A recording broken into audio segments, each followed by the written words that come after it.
Hello everyone, welcome back to the channel of Sarang Gujarati commerce academy. कैसे हो आप सब लोग? आई होप आप सब लोग बहुत अच्छे होंगे। सो गाइज, अभी तक मैंने आपके 11th अकाउंट्स के 93 वीडियोस अपलोड किए हैं और जो भी मेरा वीडियो नंबर 93 था, तो वो वीडियो में मैंने आपके टेक्स्ट बुक का एक जो इंपॉर्टेंट कॉन्सेप्ट था जिसका नाम था 2 कॉलम कैश बुक, या अपन उसको और एक बोल सकते हैं डबल कॉलम कैश बुक, वो क्या होता है वो वहां पे मैंने आपके साथ डिस्कस किया था। और उसके बाद दोस्तों वहां पे मैंने आपको कि जो भी हमारा 2 कॉलम कैश बुक होता है उसका एग्जैक्टली फॉर्मेट क्या होता है वो मैंने आपको बोला था। साथ साथ में 2 कॉलम कैश बुक में वहां पे डेबिट बैलेंस या क्रेडिट बैलेंस ये क्या होता है ये भी हमने वहां पे देख लिया था। अभी आज का जो भी मेरा वीडियो नंबर 94 होगा दोस्तों, तो आज के वीडियो में मैं आपको आपके टेक्स्ट बुक का जो पेज नंबर 127 है उसके ऊपर का जो अगला कॉन्सेप्ट है जिसका नाम है चेक रिसीव्ड, या वहां पे जो भी हमारे अलग अलग टाइप के चेक हमको मिलते हैं तो वो केस में वहां पे हमको क्या अकाउंटिंग करना है ये हम अभी के लेक्चर में देख लेंगे। तो जल्दी से आ जाओ दोस्तों आपके टेक्स्ट बुक के पेज नंबर 127 के ऊपर। अभी देखो यहाँ पे उन्होंने क्या दिया मालूम है क्या? चेक रिसीव्ड दिया है। अभी प्लीज ध्यान दो, देखो गाइस, आपको जो भी ना चेक मिलता है बराबर, तो कोई भी बंदा आपको चेक क्यों देगा बताओ? क्योंकि वहां पे आपने वो सामने वाले पर्सन को कुछ तो दिया होगा। जैसे कि फॉर एग्जांपल मान लो अगर आपने सामने वाले पर्सन को सेल किया, राइट, और अगर उसका पेमेंट अगर वो आपको चेक से कर रहा है तो वो केस में आपको वहां पे चेक मिलेगा। या और अगर अपन बात करते हैं यहाँ पे, तो देखो और उन्होंने कुछ एग्जांपल दिए, जैसे कि फॉर एग्जांपल वहां पे मान लो अगर आपको कोई कमीशन मिल रहा है, या कोई कंपनी आपको अगर डिविडेंड दे रहा है, या आपको कोई अगर इंटरेस्ट मिल रहा है, या कोई आपका ऐसा एक पर्सन है जो आपका डेटर है वो आपको क्या कर रहा है बोलो, आपके ड्यूज का पेमेंट कर रहा है। तो इतना समझ लो माय डियर कि जब भी आपको किसी ना किसी रीजन की वजह से अगर पैसा आने वाला रहेगा और जो भी पर्सन के पास से आपको पैसा लेना है, अगर वो पर्सन अगर आपको एक चेक दे रहा है, राइट, अगर उससे पेमेंट करता होगा तो अपन उसको क्या बोलेंगे बोलो, चेक रिसीव्ड बोलेंगे। ठीक है। अभी देखो माय डियर, यहाँ पे ना बेसिकली हमारे यहाँ पे दो प्रकार के चेक्स उन्होंने दिए हैं। पहला यहाँ पे उन्होंने हमको बोला है क्रॉस चेक। पहला कौन सा बोल रहा है यहाँ पे? Cross cheque, right. तो अगर आपको गाइस, अगर आपको क्रॉस चेक अगर रिसीव हुआ, राइट, तो आप इतना समझ लो यार कि क्रॉस चेक जब भी आपको मिलेगा इसका मतलब आपका जो भी पैसा है ना आपको बैंक में अकाउंट में मिल जाएगा। कहां पे मिलेगा बोलो? आपका जो भी बैंक अकाउंट है, राइट, उसके अंदर वहां पे आपको वो पैसा मिलेगा। समझा क्या? तो इतना याद रखना कि जब भी आपको वहां पे क्रॉस चेक मिलेगा, राइट, तो आपको क्या एज्यूम करना है मालूम है क्या? कि वो चेक जो भी है ना वो आपको आपके बैंक में मिला। कहां पे मिला? या वो जो भी चेक का पैसा है आपको बैंक में आया। कहां पे आया बताओ? बैंक में आया। ठीक है। तो हमेशा याद रखना जब भी आपको वहां पे क्रॉस चेक रिसीव ऐसा दिया होगा तो आपको एज्यूम करना है कि आपका जो भी पैसा है वो आपके बैंक अकाउंट में आया। ठीक है। तो मुझे एक बात बोलो, अभी अगर आप फॉर एग्जांपल अगर आपको क्रॉस चेक आता है बराबर, तो मैंने आपको क्या बोला? बैंक में ऐसे एज्यूम करने का। तो वहां पे अपन क्या करेंगे दोस्तों? बैंक अकाउंट डेबिट कर देंगे। वहां पे अपन क्या करेंगे बोलो? बैंक अकाउंट डेबिट करेंगे। और जो भी पर्सन के पास से हमको वहां पे क्रॉस चेक मिला है, या जो भी रीजन की वजह से आपको क्रॉस चेक मिला है, वो चीज को अपन वहां पे क्रेडिट कर देंगे। समझा? देखो गाइस, आपके नॉलेज के लिए मैं बता दूं कि जब भी आपको चेक मिलता है बराबर, तो वहां पे ना इमीडिएटली बैंक में पैसा नहीं आता है। जैसे कि फॉर एग्जांपल मान लो मुझे मिस्टर एक्स के पास से क्या हुआ बोले, यहाँ पे चेक रिसीव हुआ बराबर, तो इमीडिएटली मैं ऐसा एज्यूम नहीं करूंगा कि मुझे बैंक में पैसा आया। ठीक है। तो देखो यार, जब भी मुझे एक्स के पास से चेक मिलेगा तो प्रोसीजर क्या होगा? तो ये चेक को मैं क्या करूंगा बोलो? मैं बैंक में जाऊंगा, बैंक में चेक को मैं डिपॉजिट करूंगा, और फिर बैंक एक दो दिन बाद क्या करेगी बोलो? वो चेक को वहां पे क्लियर करके हमारे अकाउंट में पैसा डिपॉजिट करेगी बराबर। लेकिन इतना समझ लो माय डियर कि जब भी अपन अकाउंटिंग करते हैं, जब भी मुझे क्रॉस चेक से पेमेंट आता है ना, तो वो टाइम पे हम ये सारी चीजों को इग्नोर कर देते हैं। हम डायरेक्टली क्या कर देते हैं? हमको क्रॉस चेक मिला है मतलब इसका पैसा हमको बैंक अकाउंट में आ गया, ऐसे अपन एज्यूम करते हैं और हम वहां पे एंट्री कर देते हैं। याद रहेगा क्या बताओ? चलो देखो गाइस, मान लो फॉर एग्जांपल कि हमको है ना बैंक में पैसा आया, ऐसा एज्यूम नहीं करना है। लेट्स सपोज कि हमको ऐसा एज्यूम नहीं करना है। ठीक है। तो मुझे एक बात बताओ, फिर मुझे यहाँ पे चेक मिला क्या नहीं मिला बोलो? हाँ जी, मुझे चेक मिला। तो मुझे अगर चेक मिला तो मैं एंट्री क्या करूंगा? 2 मिनट के लिए समझ लो अच्छे से। ठीक है। तो मैं क्या करूंगा? मेरे पास चेक आ रहा है ना, तो वहां पे मैं करूंगा cheque in hand account debit, और मुझे चेक किसके पास से मिला? एक्स अकाउंट के पास से मिला बराबर। और फिर बाद में मैं क्या करूंगा? ये जो भी चेक मुझे मिला है ये चेक को मैं बैंक में डिपॉजिट करूंगा। तो यहाँ पे एंट्री क्या आएगा बोलो, बैंक अकाउंट डेबिट, क्योंकि बैंक में मैं डिपॉजिट कर रहा हूँ, बैंक रिसीवर है। टू क्या आएगा बोलो, चेक इन हैंड। तो अगर आप देखोगे माय डियर कि यहाँ पे आपको डेबिट में भी चेक इन हैंड हुआ है और क्रेडिट में भी, तो ये डेबिट और क्रेडिट कट हो जाएगा, तो अल्टीमेट एंट्री तो आपका बैंक अकाउंट डेबिट ही बचेगा ना। ध्यान में आया क्या? इसलिए अपन क्या करते हैं बोलो, जब भी हमको आप एक क्रॉस चेक मिलता है तो अपन डायरेक्टली ये सारी चीजों करने से अच्छा अपन क्या कर देते हैं, बैंक अकाउंट डेबिट टू जो भी रीजन के लिए, जो भी पर्सन ने आपको दिया है उसको अपन क्रेडिट कर देंगे, समझा? अभी अगर आपको मान लो सेल्स के लिए, कैश सेल के लिए अगर आपको चेक मिला तो आप सेल्स को क्रेडिट कर दोगे। अगर आपको एसेट के लिए, अगर मान लो फॉर एग्जांपल आपने कोई एसेट बेचा और आपको चेक मिला तो एसेट को क्रेडिट करोगे। इनकम रहेगा तो इनकम को, डेटर रहेगा तो डेटर को क्रेडिट आप कर दोगे, ठीक है? ये आपको यहां तक तो आएगा, समझ गया होगा, ठीक है? चलो, अभी यहाँ पे उन्होंने दिया है बेयरर चेक रिसीव्ड। अभी ये प्लीज अच्छे से ध्यान देना। देखो गाइस, बेयरर चेक मतलब क्या होता है मालूम है क्या, कि जो भी पर्सन के पास वो चेक रहेगा ना, वो पर्सन वो चेक को लेके जा सकता है बैंक में, और बैंक में इमीडिएटली वो कैश को विड्रॉ कर सकता है, राइट? जैसे क्रॉस चेक क्या होता है, क्रॉस चेक का पैसा डायरेक्टली हमारे अकाउंट में ही आता है, जिसका भी वो चेक के ऊपर नाम लिखा होगा उसी पर्सन को क्या होगा बोलो, वो पैसा चले जाएगा, बराबर ना? लेकिन यहाँ पे बेयरर चेक में वैसा नहीं होगा। तो इसलिए बेयरर चेक जो है ना बेटा, इसको अपन as good as cash assume करते हैं। बेयरर चेक को अपन क्या एज्यूम करते हैं बोलो, कैश। जैसे आप देखो एटीएम मशीन में, जब वहां पे जाके आप कैसे एटीएम का यूज करके पैसा विड्रॉ कर सकते हो, उसी प्रकार से अगर आपको किसी ने बेयरर चेक दिया ना, तो वो चेक आप बैंक में लेके जाना, वो बैंक को क्या करना, वो बेयरर चेक देना, उसके बदले में आप अमाउंट ले लेना, ठीक है? ऐसा होता है। तो इसलिए अपन क्या करते हैं बोलो, बेयरर चेक को कैश ही एज्यूम करते हैं, ठीक है? तो अभी इतना हमेशा रखो यार कि अगर आपको किसी के भी पास से अगर आपको बेयरर चेक मिला तो आपने क्या एज्यूम करने का कि आपको वहां पे कैश मिला। देखो जैसे क्रॉस चेक में अपन क्या एज्यूम करने के, बैंक में पैसा मिला, ऐसे एज्यूम करने के, बराबर ना? लेकिन जब भी बेयरर चेक आएगा माय डियर फ्रेंड्स, तो वहां पे आपको क्या एज्यूम करना है, हमको कैश में पैसा मिला, ऐसे वहां पे आपको एज्यूम करना है। तो याद रहेगा पक्का आपको इतना, ठीक है ना?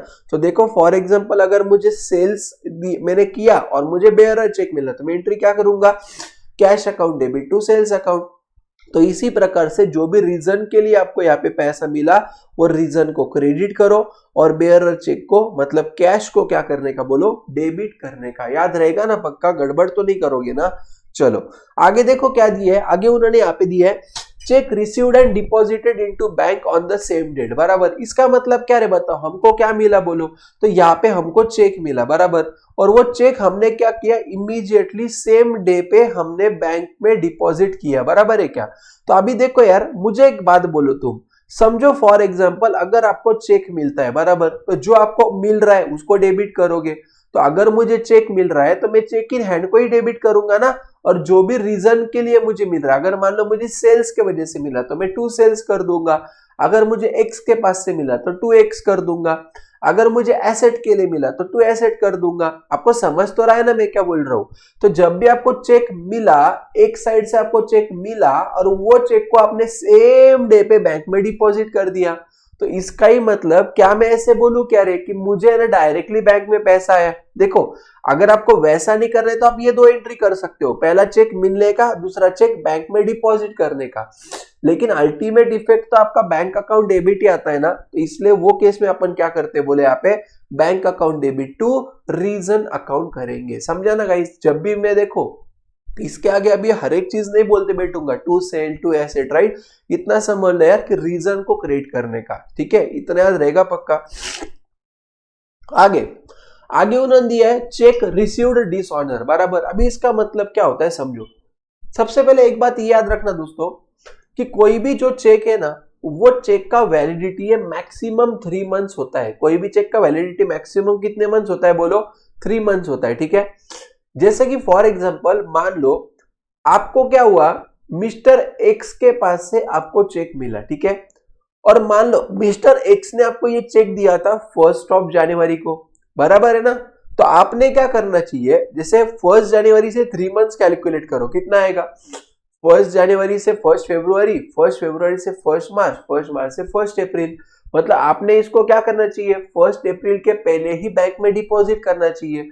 अगर आपने ये चेक को 1 अप्रैल के पहले अगर डिपॉजिट नहीं किया तो यहाँ पे क्या हो जाएगा, 3 मंथ्स आपके एक्सपायर हो जाएंगे ना। तो इसके बाद ये जो भी चेक आपको एक्स के पास से मिला है, ये चेक आपका वैलिड नहीं रहेगा, ये चेक आपका वैलिड नहीं रहेगा। इतना याद रहेगा क्या बताओ? तो सबसे पहले एक बात याद रखना कि चेक का जो टर्म होता है, जो पीरियड होता है, जो उसका एक्सपायरी होता है, वो कितना होता है बोलो? 3 मंथ्स का होता है। आपको जब भी चेक मिला तो वो टाइम पे आपने 3 महीने के अंदर चेक को बैंक में डिपॉजिट करना चाहिए, और अगर आप नहीं करते हो तो वहां पे क्या हो जाएगा बोलो? वो चेक आपका इनवैलिड माना जाएगा। ठीक है, इतना याद रखना। अभी यहाँ पे क्या बोल रहा है? Check receive dishonour. अभी देखो यार क्या होता है मालूम है क्या? सबसे पहले एक बात समझो, अगर फॉर एग्जांपल मुझे एक्स के पास से चेक मिला बराबर, और वो चेक को मान लो मैंने बैंक में क्या कर दिया बोलो? डिपॉजिट कर दिया, तो बैंक का क्या काम है कि वो चेक को क्लियर करके उसका जितना भी पैसा रहेगा वो पैसे को मेरे अकाउंट में वहां पे वो बैंक क्या करना चाहिए? उसने जमा करना चाहिए उतना पैसा, राइट? ये बैंक का काम है। लेकिन मान लो अगर किसी रीजन की वजह से अगर बैंक ने वो चेक को पैसा क्लियर नहीं किया, समझ रहे? जैसे बहुत सारे प्रॉब्लम हो सकते हैं, जैसे कि फॉर एग्जांपल मुझे मिस्टर एक्स ने चेक दिया 20,000 का, लेकिन उसके अकाउंट में पैसा ही नहीं है 20,000 उतना, मान लो उसके अकाउंट में 18,000 ही है, तो बैंक वो चेक को क्लियर कर ही नहीं पाएगा। क्यों? क्योंकि जिसने भी मुझे वो चेक दिया उसके अकाउंट में इनसफिशियंट बैलेंस है। समझा क्या? तो ऐसे बहुत सारे रीजंस हो सकते हैं जिसकी वजह से वो चेक मेरा डिसऑनर हो जाए। अगर जब भी मैं बैंक में चेक भरता हूं और वो चेक अगर क्लियर हो कि अगर उसका पैसा मेरे अकाउंट में अगर आता है तो मैं बोलूंगा चेक ऑनर हुआ। मैं क्या बोलूंगा? चेक ऑनर हुआ। लेकिन अगर ड्यू डेट पे अगर उसका पैसा मुझे नहीं आता है तो मैं क्या बोलूंगा? चेक क्या हो गया बोलो? डिसऑनर हो गया। तो ऐसा किसी भी रीजन की वजह से अगर मेरा चेक अगर डिसऑनर होता है बराबर, तो वो केस में मैं क्या करूंगा? जो भी रीजन को मैंने क्रेडिट किया था ना, देखो मुझे जब भी चेक मिला बराबर ना, तो चेक मिलता है तब मैं एंट्री क्या करता हूं बोलो? बैंक अकाउंट डेबिट टू जो भी रीजन है वो क्रेडिट करता हूं बराबर, जब भी मुझे चेक मिलता है तभी। अभी जब भी मेरा चेक डिसऑनर हो जाएगा ना माय डियर, तो मैं क्या करूंगा? इसका उल्टा एंट्री कर दूंगा। इसका ये जो एंट्री आपको दिख रहा है ना, bank account debit to sales, जो भी आपको यहाँ पे दिख रहा है, राइट? तो ये एंट्री का मैं टोटली अपोजिट एंट्री यहाँ पे कर दूंगा। समझा क्या? क्यों? इसका रीजन समझो। देखो यार, जब भी चेक हमको मिलता है ना, तो अपन क्या एज्यूम करते हैं मालूम है क्या? कि मुझे मेरे बैंक में चेक का पैसा मिल गया, ऐसे में एज्यूम करता हूं बराबर। लेकिन जब भी चेक डिसऑनर हो जाता है ना माय डियर, तो वो केस में वो जो मेरा एजम्पशन है ना कि मुझे पैसा मिला, ये गलत हो जाता है। तो मुझे जब चेक मिला तो मैंने बैंक में पैसा आया ऐसे रिकॉर्ड किया, लेकिन एक्चुअल में तो मुझे चेक डिसऑनर हुआ ना, तो मुझे क्या करना पड़ेगा? ये एंट्री को कैंसिल करने के लिए इसका रिवर्स एंट्री मुझे वहां पे पास करना पड़ेगा। याद रहेगा पक्का आपको मैं क्या बोल रहा हूं? तो देखो यहाँ पे उन्होंने वही दिया है क्या? प्लीज अच्छे से ध्यान दो। चलो, तो यहाँ पे देखो उन्होंने वही दिया होगा, जब भी चेक अपना डिसऑनर हो जाता है बराबर, तो वहां पे आप क्या करोगे? फिर आपका जो भी रीजन था वो रीजन को आप डेबिट करोगे और बैंक को आप वहां पे क्रेडिट कर दोगे। आपको इतना क्लियर है क्या? बताओ, एकदम इजी है, राइट? बिल्कुल टफ नहीं है।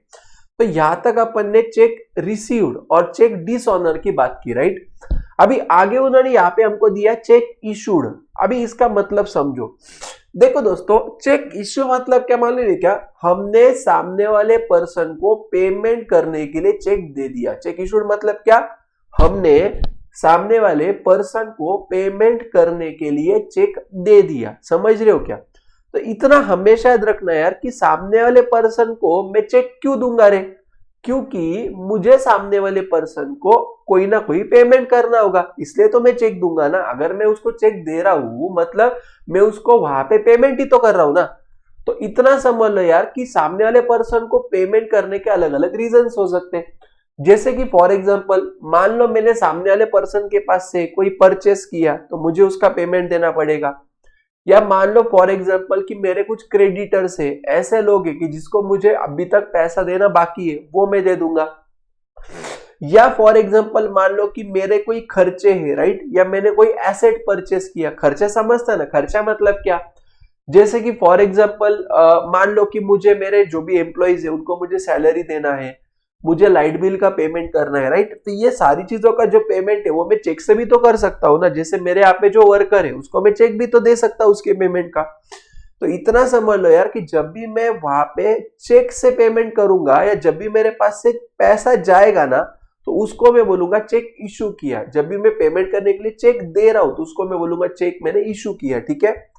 तो हमेशा याद रखो यार कि जब भी मैं चेक देता हूं ना, तो इसका ही मतलब मेरे बैंक में से पैसा गया ऐसे एज्यूम करने का। जब भी मैंने चेक इशू किया मतलब क्या, मेरे बैंक में से पैसा गया। ठीक है, अभी आप लोग मुझे एक बात बोलो, जब भी मेरे पास पैसा आता है बराबर, तो वहां पे मैं बैंक अकाउंट को डेबिट करता हूं, लेकिन जब भी मेरे पास से पैसा जाएगा तो मैं वहां पे बैंक अकाउंट को क्या करूंगा बोलो, क्रेडिट कर दूंगा। क्यों? क्योंकि बैंक ये मेरा आर्टिफिशियल पर्सन है, और जब भी वहां पे पैसा आएगा तो बैंक रिसीवर है तो डेबिट किया था, अभी पैसा दे रहे तो बैंक पैसा दे रही है, तो बैंक पैसा दे रही है मतलब हमारी बैंक गिवर बन जाएगी, और हमारे पर्सनल अकाउंट बोलता है कि क्रेडिट द गिवर, इसलिए मैं उसको क्रेडिट कर दूंगा। तो आपको ध्यान में आ रहा है मैं क्या बोल रहा हूं?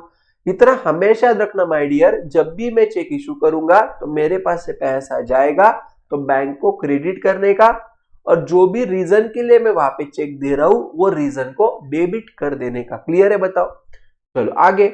आगे यहाँ पे दिया है चेक इशूड डिसऑनर, मतलब क्या समझो।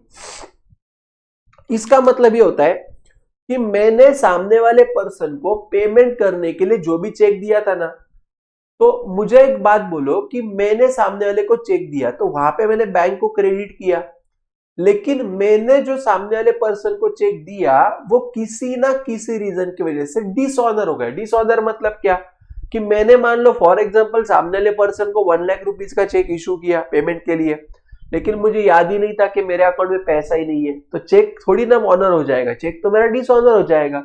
तो इतना समझ लो माय डियर कि जब भी मैंने किसी को चेक इशू किया और अगर वो चेक अगर मेरा डिसऑनर हो जाता है तो मुझे क्या करना पड़ता है, रिवर्स एंट्री पास करना पड़ेगा। ठीक है, मतलब क्या, तो जब भी मैं चेक इशू कर रहा हूं तो मैं बैंक को क्रेडिट करूंगा, उसी प्रकार से इशू किए हुआ चेक अगर डिसऑनर हो रहा है तो मैं वहां पे बैंक को डेबिट कर दूंगा, और जो भी रीजन है उसको मैं क्रेडिट कर दूंगा। तो देखो यहाँ पे जब मैंने पेमेंट किया था तो मैंने ये वाला एंट्री किया था, अभी वो चेक अगर डिसऑनर हो रहा है तो इसका रिवर्स एंट्री यहाँ पे मैं पास कर दूंगा। रिवर्स मतलब उल्टा एंट्री में यहाँ पे पास कर दूंगा। क्लियर है क्या? बताओ, है ना? अभी आप मुझे कमेंट में थोड़ा बताओ कि जो भी मैं आपको यहाँ पे बोल रहा हूँ आपको एकदम फटाफट और अच्छे तरीके से दिमाग में बैठ रहा है क्या नहीं, राइट? चलो आगे। Cash withdrawn from bank for personal use. अभी एक बात समझ लो मैं क्या बोल रहा हूं, कैश विड्रॉन फ्रॉम बैंक बराबर है क्या? पहले इसका मतलब समझो। सबसे पहले विड्रॉन का मतलब होता है हमारे बैंक में से पैसे को निकालना, हमारे बैंक में से पैसे को निकालना, बराबर है क्या? और ये जो पैसा आपने निकाला ये आपने पर्सनल यूज के लिए निकाला। ठीक है, अभी देखो यार यहाँ पे आपको जो बुक में एंट्री दिया नहीं, ये आपकी मर्ज एंट्री है। थोड़ा दिमाग लगा के बात प्लीज अच्छे से समझो। मैंने क्या किया मालूम है क्या? मैंने पर्सनल यूज के लिए पैसा निकाला, तो पर्सनल यूज मतलब यहाँ पे मेरा जो बिजनेस के रिलेटेड नहीं है, मतलब ये मेरा ड्राइंग्स हो जाएगा, बराबर है क्या नहीं? अभी क्या होगा कि जब भी मैं बैंक में से पैसा निकालूंगा तो पहला एंट्री तो ये आना चाहिए ना, cash account debit to bank account. मेरे पास पैसा आ रहा है, cash account debit to bank account, ये एंट्री आना चाहिए। और फिर ये पैसा मैंने निकालने के बाद मैं पर्सनल यूज के लिए यूज कर रहा हूं, मतलब मैंने क्या एंट्री करना चाहिए, ड्राइंग्स अकाउंट डेबिट। जब भी अपन कोई भी पैसे को पर्सनल यूज के लिए यूज करते तो अपन ड्राइंग्स अकाउंट डेबिट करते, और टू मैंने क्या करना चाहिए बोले, यहाँ पे कैश अकाउंट करना चाहिए, तो कैश और कैश कट हो जाएगा, ड्राइंग्स टू बैंक ये बच जाएगा। ध्यान में आया क्या तुमको? तो देखो आपकी बुक में भी यही एंट्री किया है, ड्राइंग्स टू बैंक, तो ये मर्ज एंट्री किया है। समझा क्या आपको? लेकिन इतना समझ लो यार कि जब भी आप पर्सनल यूज के लिए पैसा निकाल रहे हो ना, तो वहां पे डायरेक्टली ये दो एंट्री करने से अच्छा उन्होंने क्या एज्यूम किया कि पर्सनल यूज है मतलब ड्राइंग्स अकाउंट्स को डेबिट किया जाए, और आप बैंक में से निकाल रहे हो मतलब बैंक में से ही पैसा जा रहा है ना। अगर आप बैंक में से विड्रॉ कर रहे हो मतलब बैंक गिवर है, तो उन्होंने बैंक को क्रेडिट कर दिया। समझा क्या? तो आप क्या कर लेना, वीडियो पॉज करके ये जो टेक्स्ट बुक में एंट्री दिया है ना ड्राइंग्स टू बैंक, इसके बाजू में आप ये दो एंट्रीज आपके नॉलेज के लिए लिख के रखो, और फिर इसका मर्ज एंट्री वो वाला है। समझा क्या आपको पक्का? राइट? तो गाइज अभी अपन ने क्या देखा बोलो, एग्जैक्टली जब भी आपका चेक रिसीव होता है या जब आप चेक इशू करते हो, और तो वो टाइम पे हमारी अकाउंटिंग क्या आती है, इतना हमेशा याद रखा, जब भी आपको बेयरर चेक मिलेगा या जब भी आप बेयरर चेक दोगे, बेयरर चेक मिला तो cash account debit, bearer cheque दिया तो कैश अकाउंट क्रेडिट। याद रखना बेयरर चेक मतलब ही कैश होता है, इतना भूलना मत। ठीक है? सो गाइज आई होप मैंने आज आपको जितनी भी यहाँ पे चीजें सिखाई है आपको एकदम टकाटक तरीके से समझी होगी, बराबर है ना? तो जो भी मेरा नेक्स्ट वीडियो होगा, वीडियो नंबर 95 होगा, राइट, तो वो वीडियो में मैं आपको क्या करूंगा, ये जो बैंक एडवाइसेशन स्टेटमेंट है ये और इसके आगे की थोड़ी जो थ्योरी है वो अपन अगले वीडियो में वहां पे देख लेंगे, ठीक है। तो गाइज आई होप जो भी मैं आपको पढ़ा रहा हूँ आपको एकदम जोरदार तरीके से समझता होगा, और 2 ही मुझे वीडियोस लगेंगे वहां पे थियोरेटिकल सारी चीजें कवर करने के लिए, फिर अपन फटाफट क्या कर लेंगे, जो आपका इंतजार, राइट, एग्जाम्पल्स का, वो अपन वहां पे देख लेंगे, ठीक है। तो थैंक यू सो मच, आज के लिए बस इतना ही। वीडियो अच्छा लगे तो वीडियो को पक्का लाइक कर देना। डिस्क्रिप्शन में वहां पे मैंने अपने एकेडमी का जो एप्लीकेशन है, जो टेलीग्राम चैनल है, इंस्टाग्राम आईडी, सारी की डिटेल्स दी है, तो वहां पे आप कनेक्ट हो जाना। आपके जितने भी फ्रेंड्स हैं सभी फ्रेंड्स को वीडियो को पक्का शेयर कर देना, और चैनल पे नए रहेंगे तो सब्सक्राइब कर देना, ठीक है। तो मिलते हैं गाइस अगले वीडियो में, तब तक के लिए बाय बाय, टाटा।